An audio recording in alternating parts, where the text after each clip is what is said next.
खुलुमबाय लोगोफोर आंनि इउटिउब चेनेलाव गासिखौबो बरायनाय थाबाय आं दा दोंसे मेथाइ खननो नागिरदों अन्नानै फुल सापर्ट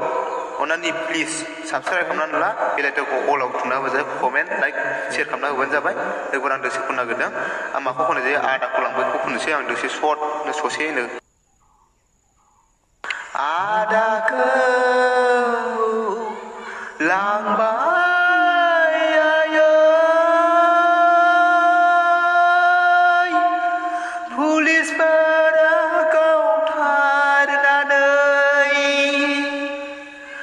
दावहा फोथाराव थैनि बाना बियो दिनै मुंख्लं जाबाय दावहा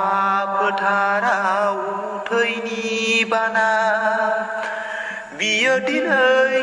मुंख्लं जाबाय